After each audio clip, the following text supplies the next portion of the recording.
Hey everyone, it's Tom here, and I want to go through some, I suppose, hidden areas or maybe overlooked areas that traders often come to me and ask about when they're looking at prop firm tests.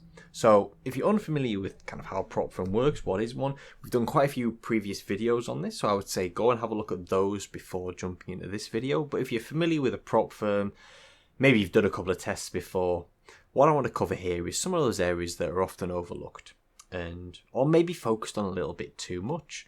So I just want to cover those. These are from experience speaking to traders over the years that have gone through prop firm tests successfully or unsuccessfully, and I think the areas that some traders get a little bit caught up on. So we're going to jump through, just have a look through a few of them. You might recognize some if you've done prop firm tests before.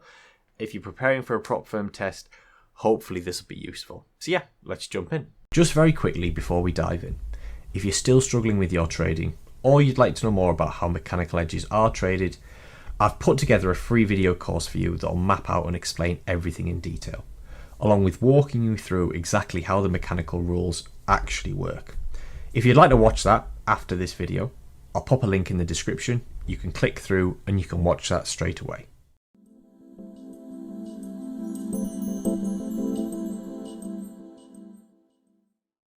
So the first thing I wanted to cover is, it's always strange that traders don't do this. Take advantage of a prop firm's practice account. Quite a lot of them will offer free trials. In terms of preparing for the test, usually you're going to have to achieve a certain level of profit while avoiding a certain level of drawdown. And it's a very different style of trading to how we should trade on our own, if that makes sense. So take advantage of these free trials. Go through a couple of them. You can't under-prepare for a prop firm test, especially when you're putting money down to take the test. It's better to be prepared, in my mind. So a lot of traders overlook this. They just jump in, for example. And particularly if you're not too familiar with, say, MT4 or MT5, which are the platforms that most prop firms will use, having a free trial, it's a risk-free way, basically, to test out that you can use the platform okay, you're not going to mess up your trades, and just get you in a little bit of a better space of mind for going into the actual challenge. So don't overlook this, certainly. Next up, try not to focus on the fees for the test. You might be thinking, that's difficult, Tom. I'm putting money down to take a test, so there's the extra pressure there on the line. And yeah, okay, most prop firms will ask you for a refundable deposit. Some don't, but in most cases you'll be required to put down a fee. If you pass the test, you'll get that fee back. If you don't pass it, they'll take it, basically. And the type of account you apply for, like the size of it, that impacts the fee. So what you'll see is, as you can see on the screen here, if you go for a $100,000 account, you're going to be paying more as a refundable deposit than you are for the $5,000 account, which would make sense. But in essence, if we think about it in the case of if we were live trading with our own money, and you trade it over this 30-day or 60-day period and hit the drawdown that you would basically need to incur to fail a funded test, you would lose more on your own account than this deposit, unless you were going for a really large account with a prop firm. So in essence, it's thinking about it that way, I think, is good, because you would have lost money in your live account if you'd hit that drawdown.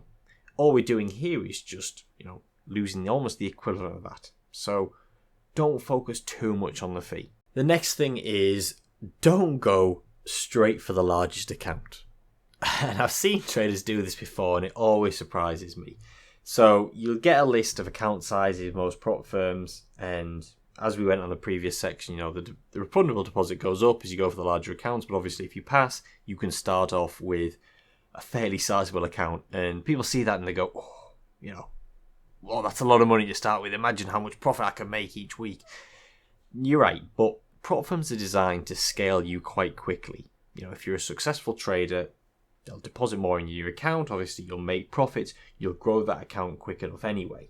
So there's no reason to start out, for every trader anyway, there's no reason to start out with 100,000, 200, 300,000 account off the bat. You're just inviting pressure onto yourself there. For some traders, absolutely. And maybe if you're applying to another prop firm after you've successfully, applied to another, then maybe go for the larger account size. But it's not for everybody. Take that decision seriously. it's very easy to jump in and go, yeah, look at this, I'm going to start trading with 6 figures. It can come crashing down quite quickly because of the extra pressure. Have a think about that, definitely. The next thing we're going to cover is reading the fine print on these prop firm accounts. Always good to check elements that maybe you would usually overlook. And these can be things like, basically, how many inactive days can your account be valid for before they close it? Can be support level. I always like to check that regardless if it's a prop firm or just a standard broker. How quickly can you talk to somebody to get your issue solved? Or is it just kind of repeated going from FAQ to FAQ and not really giving you the answer that you need? There are lots of little things in here, but in general, you always want to see how helpful the prop firm is going to be to support you if and when there is an issue. And the best way to do that, reading the fine print, checking through, having a look at reviews for those prop firms as well, that's going to give you the best idea really if that's a prop firm that's going to support you in the right way.